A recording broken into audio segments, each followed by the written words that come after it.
Hello, I'm Roger Wright from the Wadsworth City Schools, Four Cities Compact, and Grizzly football, longtime WCTV and announcer and former assistant coach with the Grizzlies. And I'd like to welcome all of you to a new show that we're going to start. It's called Glory on Grandview, Tales of Grizzly Football. And we did a show on the history of Art Wright. And my guest for our second episode is Coach Dick Hunter. And I had the good fortune of meeting Dick as we did the show on Art Wright. And Dick, it's just like home improvement projects at my house. One thing leads to another.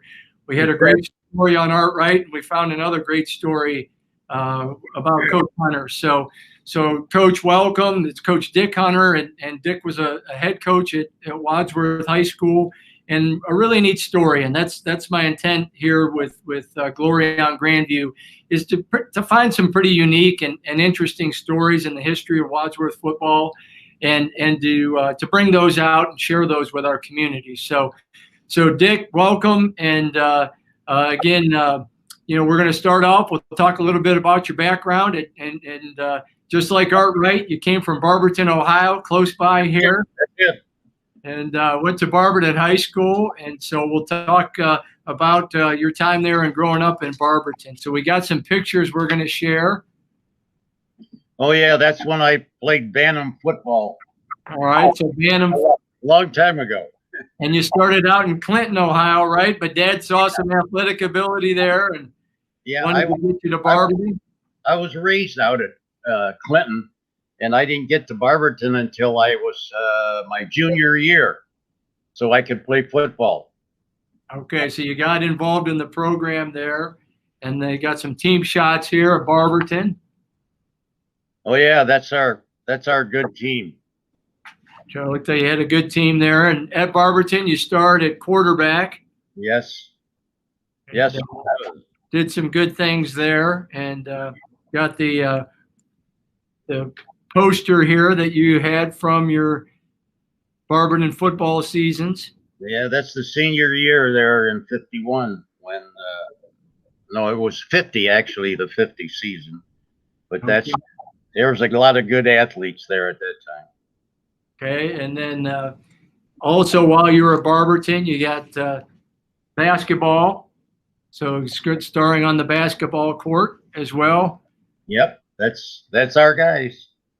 That's it. You guys had a great team there as well, and three-sport athlete, also doing some baseball. Yep, but the same guys were on football, basketball, and baseball. Yeah, a lot of the same athletes there. But as we talked, I love the Barberton community. I lived there for a little time when I first started teaching at Wadsworth as well, and I'm fortunate to get over there quite a bit now with my job with the Compact. But you said what a neat city to grow up in, and I'm sure in the early 1950s, late 40s, that community just had to be hopping. A post-war boom with industry, and the Magic City had to really be a neat place to grow up and spend time. Yes, it was. It was a new experience for me because I had never been in a school that big. Clinton, it was a very small school, and we only had baseball and basketball there, and it was, that's the reason I came to Barberton to play football, because I wanted to play football. And my dad, mother knew I wanted to go to Barberton, so they got me into Barberton by moving to Barberton on 9th Street. And that's where I met Schembeckler. He was one house from me. There was one house in between us. And, but, he was 4 years older than me, so I was a piece of dirt, There was, he didn't pick on you, did he? No. The only time he paid any attention to me, I played in a summer league in baseball, and he was really a good athlete at Barberton. And he was a pitcher for the other team. First time up, I smashed one right through the center for a single, and I got on first base and stole second base, and everything else. I could see him stomping around out there. He's left-handed, but then the next time up, he hit me right in the middle of the back. That's the kind of guy he was, though. Yeah. Yeah. Well, Coach, for your athletic exploits on the gridiron, you played in the North-South game that year. So that's kind of cool. You got to participate in that. And then in 1979, you ended up in the Barberton Sports Hall of Fame. Yes, that was all three of us players were like Charlie Mitchell and Bob Harris and myself were inducted at the same time. Yeah, so that's kind of neat. And then so from there, you had you were this hot shot, great football player that was a big recruit, and you had an interesting recruiting visit from Woody Hayes, who was the coach at Miami, and Bo Schembechler, so your old neighbor in Barberton. So tell us that funny. You told me that story. Tell that funny story of how you ended up there at Miami in that recruiting visit. Well, in my senior year, Woody Hayes came. He was coach at Miami at the time, and he came to my house with Bo, and then he had his son with him, not his grandson, his son, and he was a little guy about 5 years old, and they came in, and Woody was talking to me about Miami and coming to Miami and everything else, and all of a sudden, his son was jumping up and down on my mother's couch, and he fell and hit the lamp and broke it.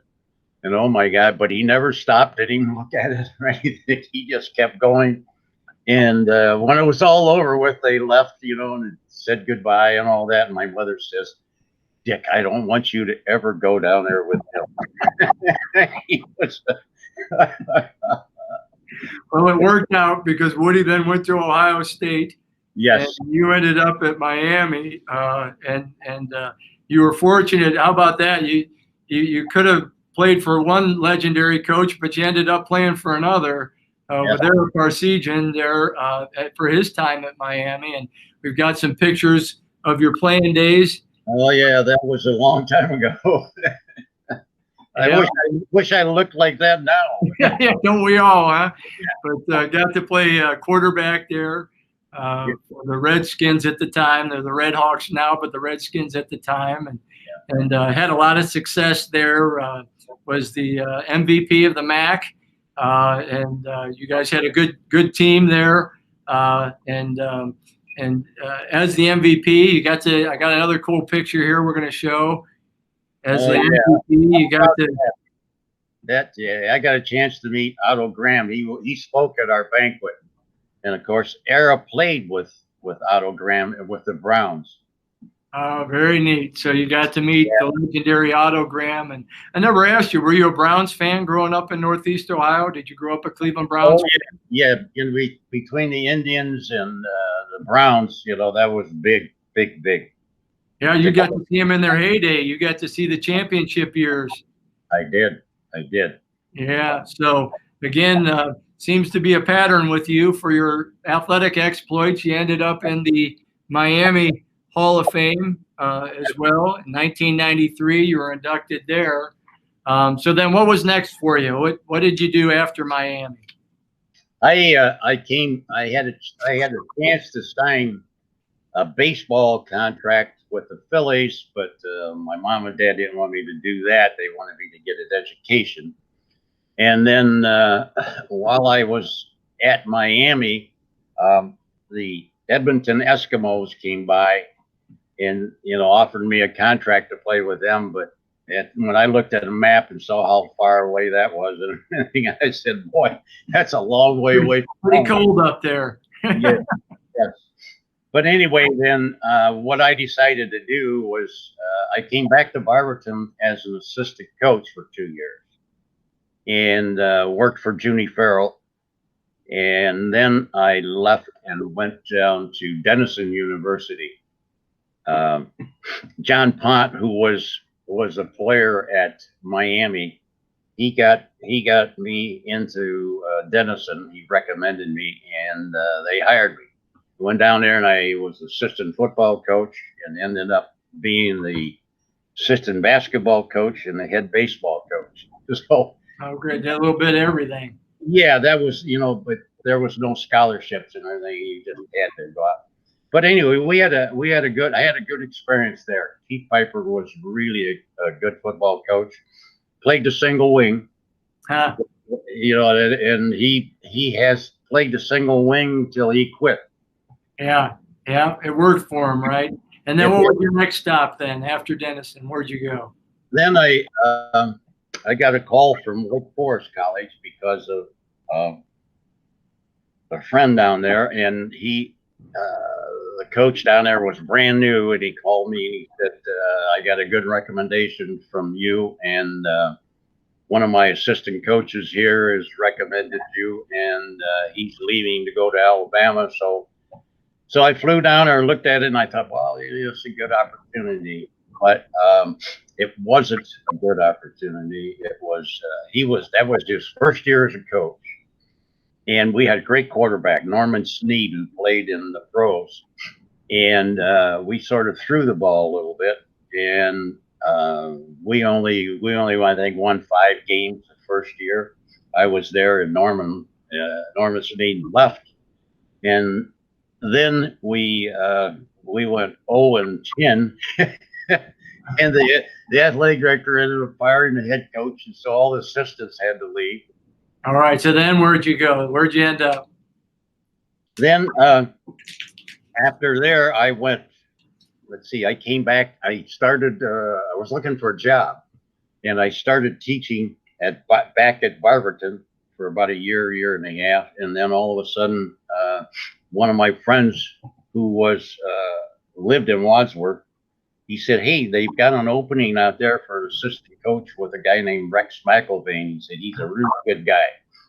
So I came out to see Rex, and he said, well, yeah, you're just what I need. So I worked with him for 2 years, and I tell you, he is a fine guy, really good guy. Yeah, a lot of people still remember Rex in the community, and just nothing but good things to say about him. So then take it from there. Then you ended up as the head coach for the Wadsworth Grizzlies. Yes, that's what happened. And I hated to see Rex leave, but then he became athletic director. And then he said, Dick, you're going to be the head coach here. And I said, well, look, between you and Art, I got to be able to bring a couple coaches in here that are experienced. So I brought 2 guys that played with me in Miami, Tom Dimitrov, who was from Barberton also, and then Roger Cecil, who was a farm boy, and he was an offensive tackle at Michigan. At Miami with me. And they came.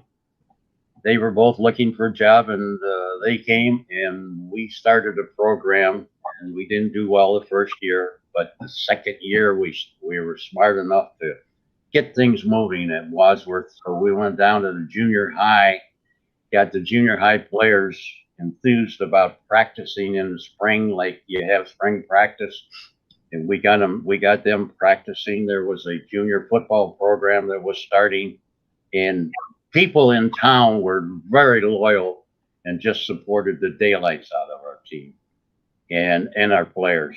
And then all of a sudden, we played very well the next year.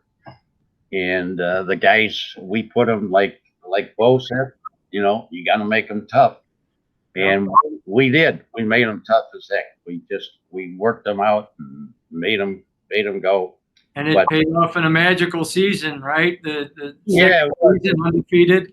It was amazing. I was just there, and I'm going, oh my God, our defense only allowed 20 points for the whole season. And I'm going, man, that never happened before. And we won 2 games by 6 points, I think. And thank God the defense shut them out.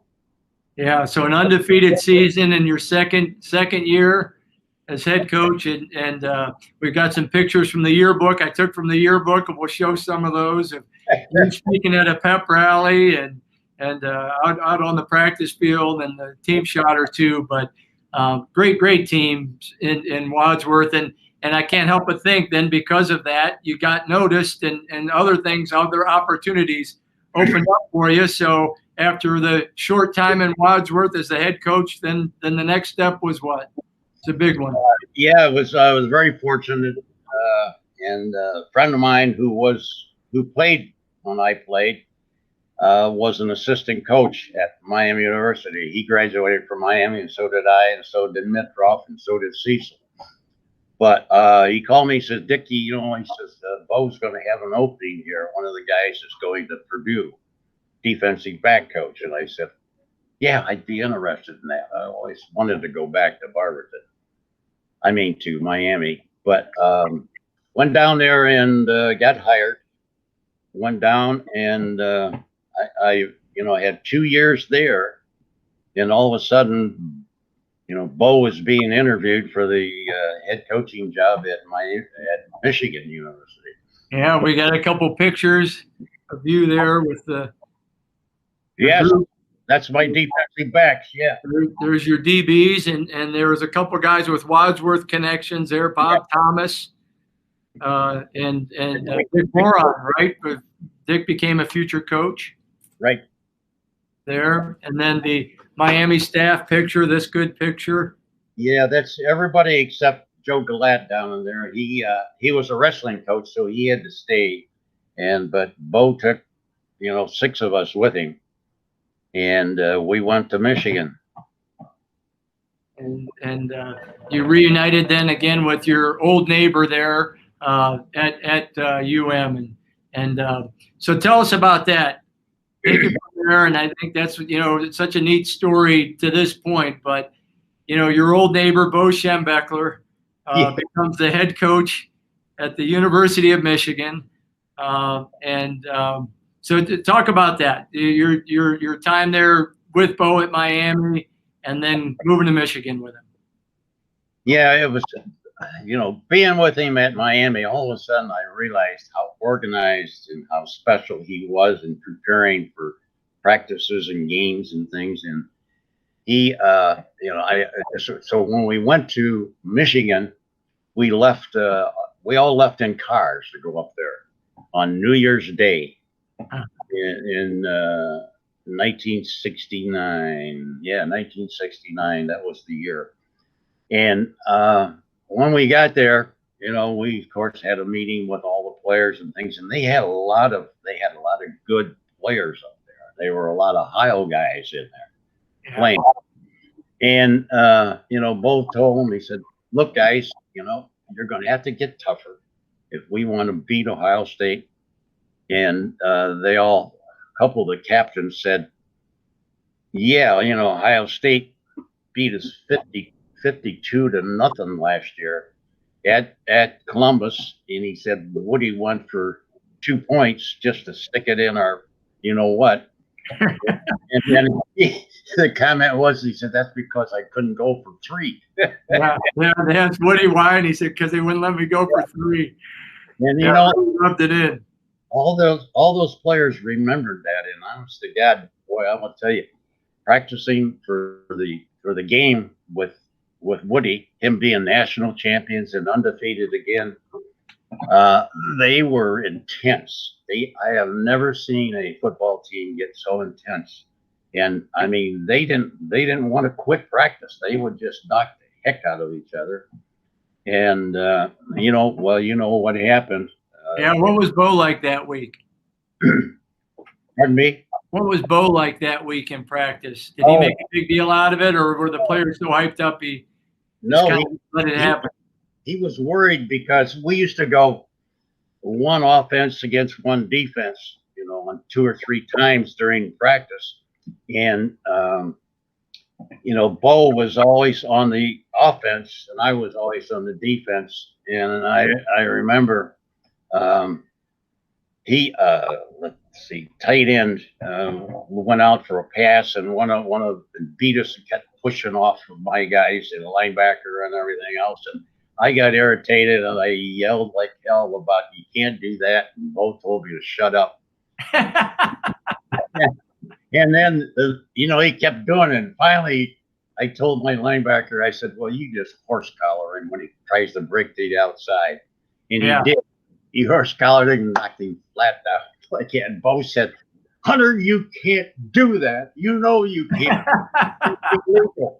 And I said, "I can't say it here, but I The next thing I know, he's running at me, and I got to run around the back of the defense over there, and the guys got around me, and they said, "Bo, get back over there."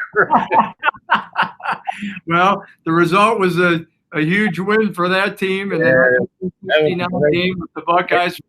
They say Woody's best team ever was defeated soundly by your Wolverines there, and that was really the beginning of the 10-year war between Bo and Woody, wasn't it? Yes, it was. Yes, it was. And we have a good picture of those two shaking hands before the games. They weren't friends during that 10-year rivalry very much, but afterwards they renewed their friendship. It sounded like, but other memories that you have, Coach. This was a '71 team going to the Rose Bowl. Yeah, that team was undefeated. You know, the '69 team, we lost 3 games. It took us a while to get going, and in '69, but we beat Woody. We were Big Ten champions and went to the Rose Bowl and played. We played Southern Cal. Yeah, and you coached the defensive backs. We got that picture. There's Tom Darden, played for the Cleveland Browns. Tom Darden, and then Randy Logan is number 41. He played with the Phillies. Yeah. So what other fun memories maybe? How about a funny story about Bo Schembechler coaching with him? Well, he's the kind of guy that, you know, you never know what he's going to tell you or tell you to do and whatever.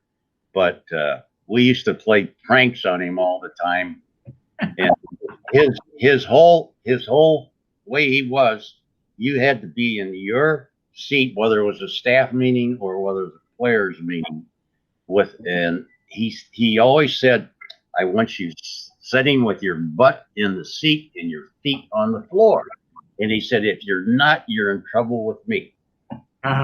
So I remember Jim Betts, who was from Ohio. He played safety for me, and he went to the pros to play for a couple of years and then came back. But anyway, he just was that kind of guy. He just had to do the right things to be the right guy. And it was right the way he wanted it, right? The right way was his way. Yeah. But you know, Bo he could remember guys' names, you know, that played for him when he was at Miami and when he was an assistant at Northwestern, Ohio State. He could remember everybody's name, and the same thing with Michigan for 20 years. We'd have reunions with the guys. God almighty, he knew everybody's name, and some of us were like, you know, who the hell is that? Yeah. And he remembered. You made the comment to me that he was a head coach that did everything well. All the different facets of being a head coach at a big university. You said he did everything well. Every part of that he could handle well. Yes. Yeah, absolutely. You know, when he retired, I'm a golfer, and I belong to a country club up here called Barton Hills.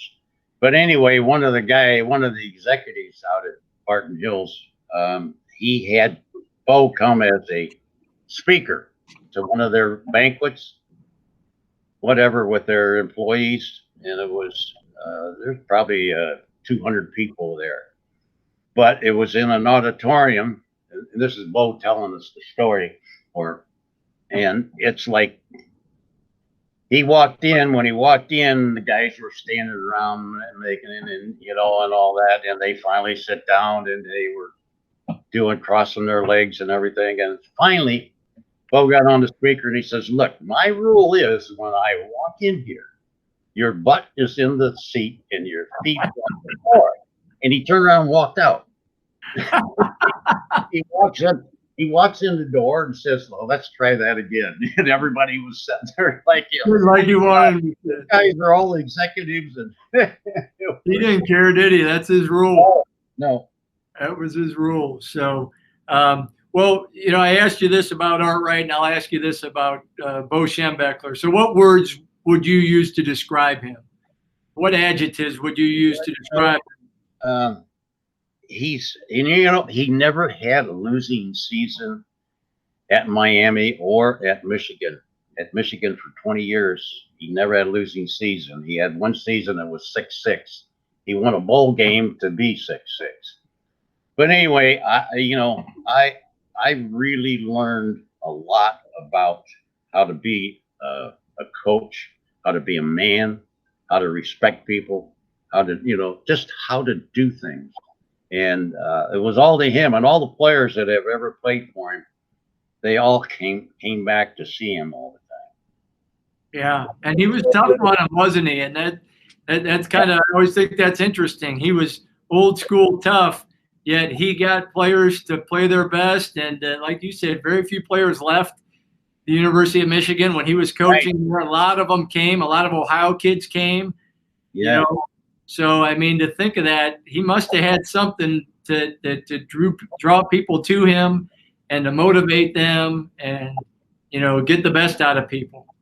Well, he was honest. I don't think he ever told a lie in his life. His father died early. He was a fire chief, and his mother was she was a really nice lady. But I don't, he was just straight on, straight to you. Never, told anything at all. You just learned a heck of a lot from the guy. And, and intense, right? I mean, intense how he went about things. Things were gonna get done. They were gonna get done his way. And, right. And the results, like you said, I mean, never a losing season. One of the great legends of college football, and you had the good fortune to even kind of know him growing up, and then to spend a lot of time with him. So at the end of that, you coached with Bo there in Ann Arbor, at Miami, and then in Ann Arbor, and then you kind of made some life choices there. You kind of got out of coaching. So talk a little quickly about that. Tell us what you ended up doing. I'll tell you, when we got the job when Bo got the job at Michigan, we went up there, and Don Cannon was the athletic director. He's a great guy. You got his picture right behind me here, signed by him. But anyway, Bo's salary the first year in '69 was $25,000 a year. Oh, that's crazy. Each one of us got $12,000. And when I left 3 years later, I was making $16,500. Oh. Now, that's way back, and it's still, you could live on that. But I just think now how the coaches are and how the assistant coaches. We got one assistant coach here in Michigan now that makes $1.7 million. Our defensive coordinator. Yeah. It's just unreal. Yeah. So back then, hard to make a living on that. You had aspirations of being a head coach, and you had some offers, but then you also had business offers, right? I did. I talked to the people at Kent State. That job was open, and of course that's Ohio, and it's close to my home there. And I thought, well, maybe that might be good. But then after talking to them, there wasn't a big difference in what they were going to pay me. But the only thing that I didn't like is they said in 3 years we want to see a championship. And I thought, who the heck do you think you are? And I can't even remember the athletic director's name that I talked to. But anyway, I decided, because I had played golf with a couple guys that had been coaches, and in the Big Ten, and they just said, Dick, you got to get out of that. He said, there's a heck of a lot of money to make up here in the automotive market. So he called me one day, and he says, he just said, I got an opportunity for you.